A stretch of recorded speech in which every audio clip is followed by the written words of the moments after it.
What would it look like to do ministry transitions better? We have an ideal in our head and we have a map, a little bit of what that could look like, but there's so many pitfalls and potential missteps along the way. You can't control or predict what somebody in the church is going to do. You don't even know what your elders are going to do. You might not even know how you are going to respond in certain situations. And so what does that look like to transition well? That's a question that we've been asking and talking with a lot of organizations about lately, and they're learning that it doesn't take much to undermine the trust. It doesn't take much to have a miscommunication where everybody starts to ask questions, and you get to that point where you realize, I wish we would have had some people walking with us in this process who have done it before. If that is a place that you find yourself in, number one, listen to this episode with Gene Getz. If you missed the first part, go back one episode and you'll hear it. This is part two, and you get to hear not only how did wisdom on the elder board and proactive thinking, but even a humility that comes from Gene really lend itself to a succession plan that is going well. And by the way, this conversation is taking place at the church that Gene was a pastor at. 20 years after his succession, he still has an office in the church, and we recorded in the studio there at the church, has a great relationship with the staff, with the guy who's been in his place over the last 20 years. So there is something to be had here that we got to pay attention to. And so we invite you to listen in to part two of my conversation with Gene Getz. We hear from a lot of people who that they stay too long. They're scared to move forward. They're not ready to retire. They're just hanging on. They don't know. Sometimes it's just not even, they don't know what they're transitioning into, right? If you're 72 years old, you had a path and a vision for what was going to be next for you. But what do you say to the guy that is just hanging on? Well, and you're right. I did have a path. In other words, I had established another ministry called the Center for Church Renewal, which was an integrated auxiliary with the church. The board served as a board for both organizations. And the CCR, Center for Church Renewal, was an integrated auxiliary. And I established that way back in the 70s because I was getting invitations to speak all over the place, and I did not want to be guilty of a conflict of interest. Mm-hmm. And so I established, with their approval, this other organization to be accountable financially in every way, because I didn't want to go out and be generating a double salary, as some, unfortunately, I think, are doing, and that's very unfortunate because it's going to take away from the primary reason you're called to ministry in that church. And so I established that accountability, and when I passed the baton, what happened is that organization was in existence. We just separated it out, became a 990 now, and I became the president of that organization and continued ministry. And as you know, then God opened the door for the Life Essentials Study Bible, which has kept me busy for over 20 years since I passed the baton. So I was fortunate in the sense that I had that opportunity, because a lot of pastors don't have that opportunity. They haven't created that, or it's not been natural for it to happen. And so I think that any pastor that is going to pass their baton needs to really think through, okay, what am I going to do with my time after I pass the baton? And think in terms of another ministry, because they've got to have something to fill that void within them. I mean, it's natural to have that void once you've been a full-time pastor. And I would say that they need to think through that very carefully. Financially, I was very fortunate in the sense that my board was very concerned about me. But the fact is that once I passed my baton, then for 7 years, I donated my time in ministry.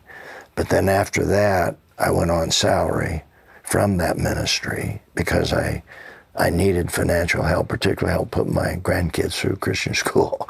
I told the board, my new board, I said, guys, I've been serving without a salary for 7 years, full time. I need money to help my grandkids. And they said, well, hey, we'll start paying you. And they paid me ever since. So, and that's been encouraging. But, you know, I have a unique situation. I don't know. Have I answered your question? Yeah. We work with people who are 62 and they're trying to figure out, or even in their late 50s, and they're trying to, I don't know what I'm going to do they after need a this. second ministry career. And you'd say that to the 25-year-old just out of seminary. Start to develop something that is going to run alongside or parallel and have this other stream? Well, that doesn't always work because they may be in a small church. It just doesn't have the opportunities aren't there. Mine was a unique situation in the sense that because these churches exploded and grew, and they're just opportunities were there for a ministry at large very quickly. And, you know, I was an author. I was already an author. I'd already written a number of books, so I was in demand for speaking. My situation was unique. And I have to acknowledge that. I can't just say, be like me, because that's not possible for a lot of guys. Yeah. There's a large exit rate of pastors coming out of ministry today. Tragic. Why is this? Has this always been around for the last 50 years, or is this something unique to this generation? And why is it happening? Statistically, I don't have an answer to that, but I statistically know that you're right, that there has been a lot of exit.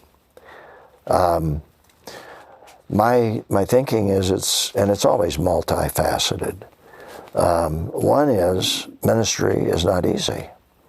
I mean, there's a lot of challenges in terms of success, ministry, feeling appreciated,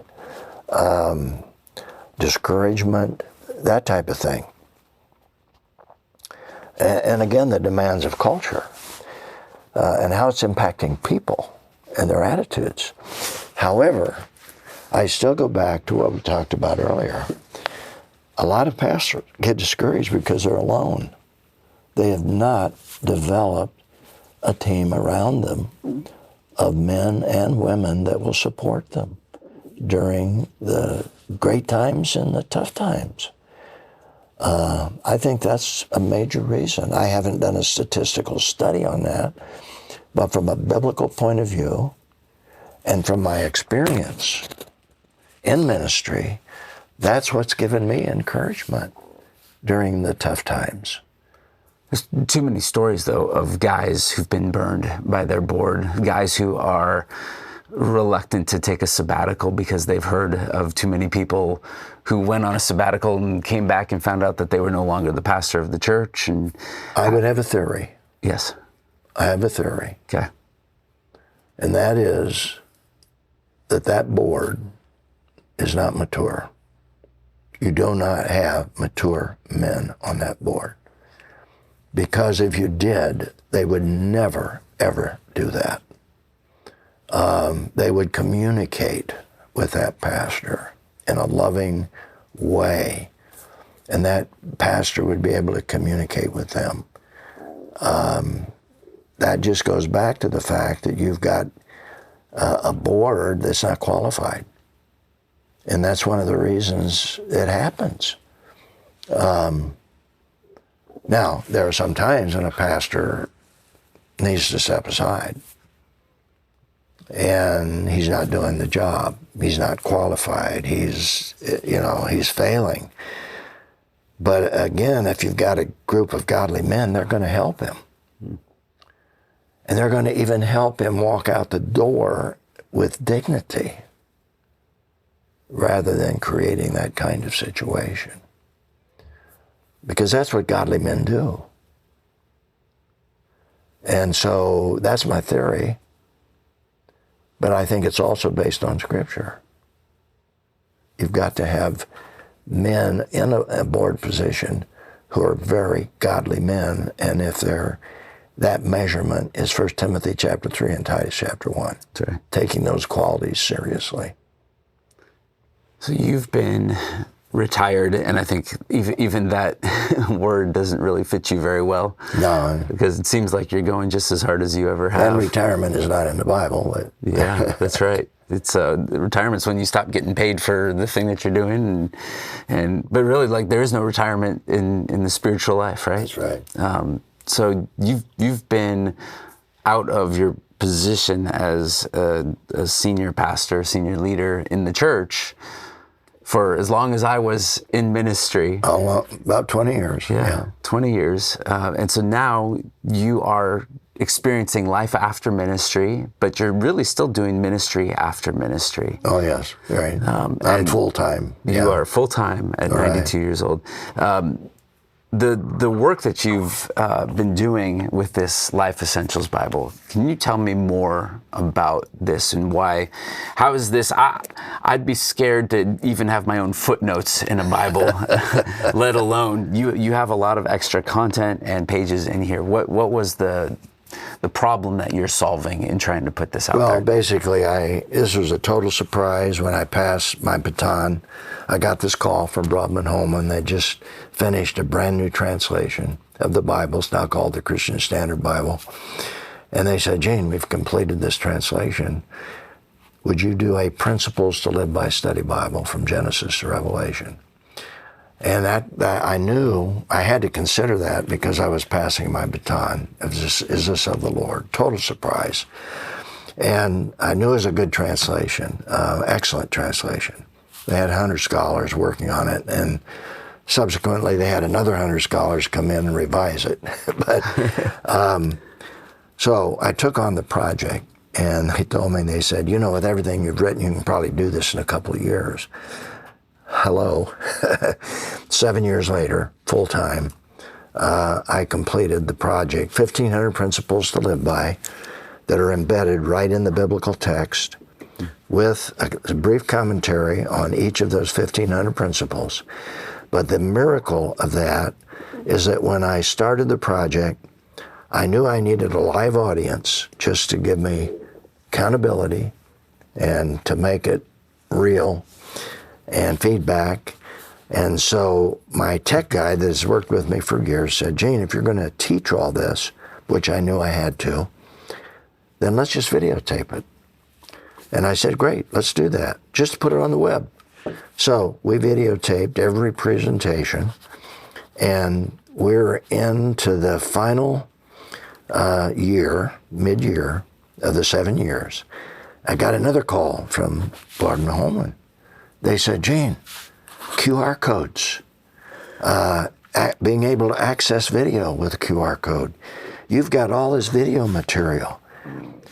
We can put a QR code with every one of those principles and access all those presentations. And so we said, wow. So we had to go to work editing all those videos, doing intros and so forth. When is this? This is coming in now we're in the final, it's the 7th year of doing the project, and it's going to print. So 20... This is 7 years. It took me 7 years of full-time. But what year was this? Okay.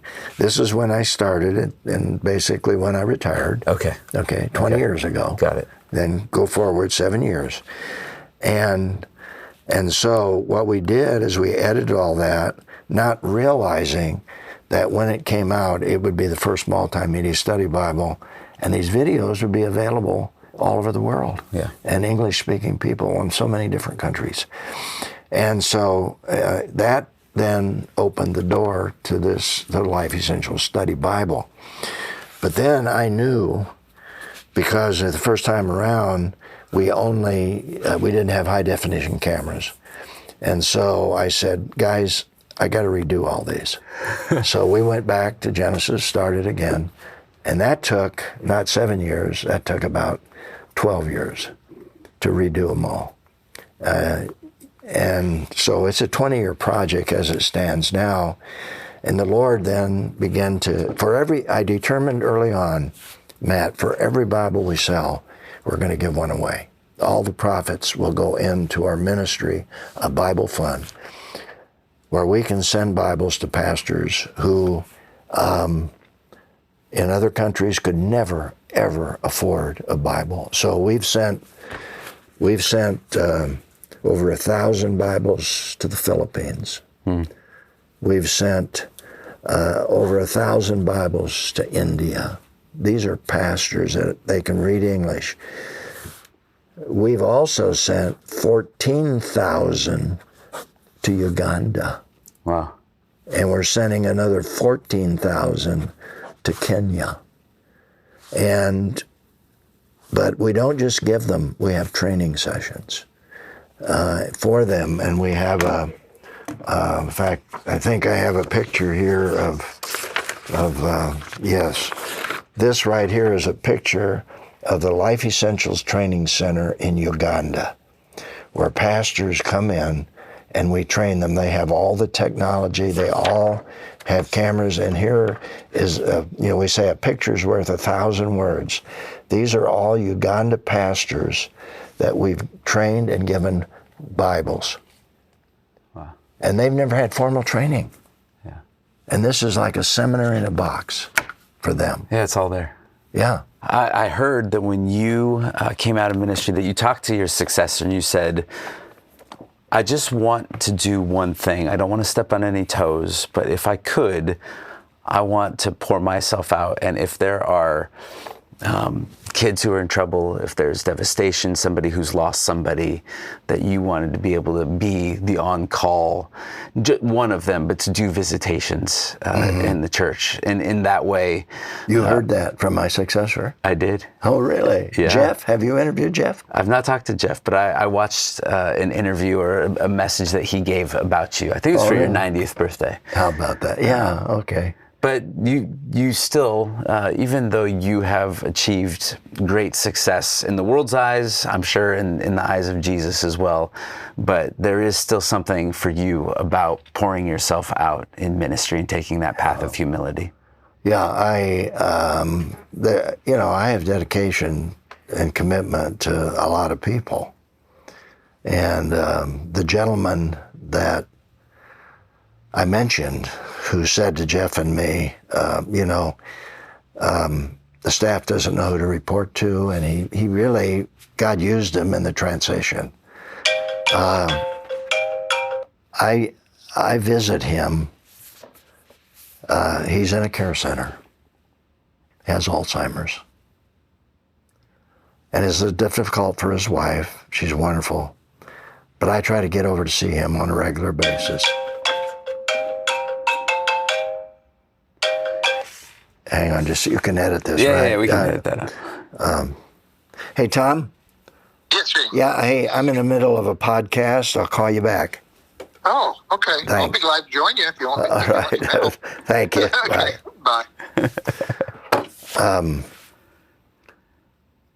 I have had the privilege of laying to rest 5 of my elders who've gone on to be with the Lord.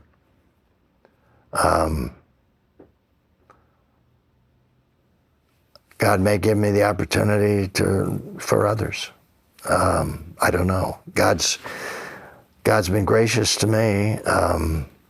People ask about my longevity, and I say, well, it's God's grace and Mama's genes. My mama lived to be 98, and she was strong right into the end.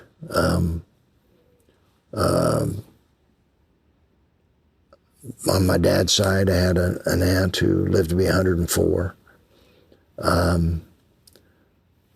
There's something about genetics, but there's also something very important about God's grace. And even though I was in the hospital 8 months with COVID, left me with strange form of neuropathy in my legs, I've been able to recover, and to be very honest, generally speaking, I feel about the same as I felt when I was 60, as far as, my energy. Yeah. That's all God's grace. And I just want to serve him and until he takes me home or my wife needs me in a very special way. She's my first priority. It's amazing. You had to wrestle with that question 8 months in the hospital. For me to live is Christ, to die is gain. I did. I didn't realize it, but my family came to say goodbye in the first couple of weeks because the doctor said I wasn't going to make it. And I don't remember that event. They said I was coherent, talking, but I don't remember it. And I was 4 hours from a ventilator. If I'd gone on the ventilator, that could have been really serious. But there were thousands of people praying for me. And my doctor later, a believer, told me, she said, Gene, if I wrote your story, I would call it more miracle than medicine.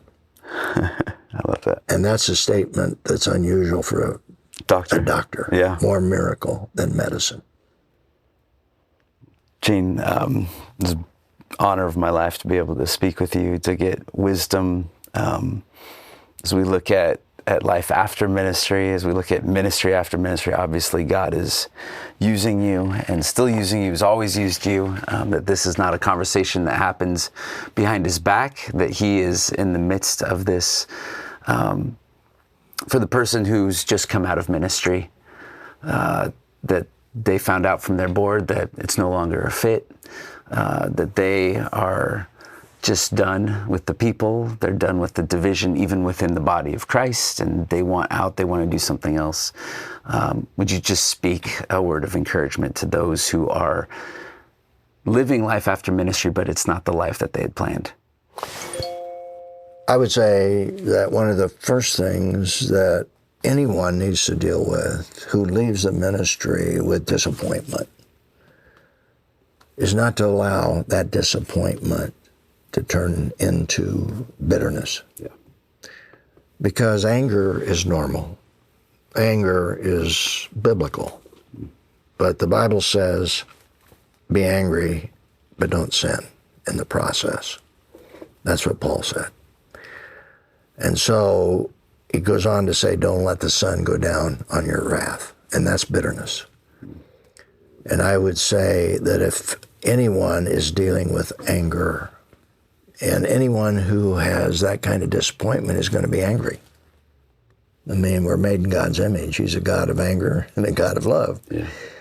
So anger is not sinful, but if you're not dealing with that anger, you need help.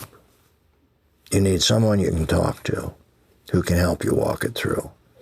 Because no matter what has been done to you as a pastor that's unfair, insensitive, you need to forgive. Even though they never asked for it. Yeah. You need to forgive as Christ forgives. But you need help doing that. We all do. We need help walking through that. And then to just say, Lord, I'm available to serve you in any way that you want to use me. Because God can take a difficult situation and give you wisdom through that situation to relate to a future ministry or to help somebody else who's going through the same issue. And I would say to also be very objective as you can, as possible. What was your part in creating the problem? Normally, there are things that happen that create that problem too. Sure. It's a two-way street. Yeah. And so acknowledge that, learn from that, and say, on my part, if I had to do over again, here's what I'd do differently. One of the things you might do differently, by the way, as a pastor, is to make sure you have a board that is godly. And you've trained them and you've equipped them. Now, I realize that that's not always possible because you inherit carnality sometimes. If you inherit carnality in a board, you're headed for trouble. You're really headed for trouble. And you just got to face that reality that if you inherit a board that is carnal and sinful in their behaviors, even one or two, That's all it takes. just all it takes is one or two, Yeah. that they can pull the rug right out from under you. And you may have to make a decision. You can't live with that. But if you can't live with that, don't live with anger. That turns into bitterness. Amen to that. That's great. The Life Gene, After thanks for Ministry this podcast conversation. is Thanks for really the an opportunity. outgrowth of the work God that we're bless you, my doing at brother. Pastoral Transitions. We are serving ministry leadership as they care for departing leaders and their families. We call it Kingdom Outplacement, and it's a comprehensive roadmap for navigating ministry terminations and transitions, but doing it with love and grace. Now, overwhelmingly, we are getting a lot more leaders who've come out, who've been fired, who've been released from their positions, and they're still reeling and they're hurting and they're trying to figure out what's next, but they don't have the financial support to get the services that they need to walk that path. So we've started recently a nonprofit arm of what we're doing at Pastoral Transitions to enable people to partner with us in helping ministry leaders transition to what's next. It really feels like uncharted territory for a lot of people when they're leaving their role in ministry. It's not just a career change, it's a shift in everything in your life. We want to invite you, if you have a heart for outgoing leaders and for pastors, maybe they're going back into ministry and maybe God is leading them into something else. When you are supporting the work that we're doing at Pastoral Transitions, you're helping to provide personalized support for pastors and their families who are in that season of transition. And we help to foster communities of love and grace and encouragement in these challenging seasons and give them steps to navigate with clarity and confidence. So we invite you to join us. You can go to pastoraltransitions.com and there will be a donate button along the top and you can join us in this. We appreciate it. We love these people and we want to be able to care for them now and into their next season for whatever it is that God has for them. Thank you for listening to the Life After Ministry podcast.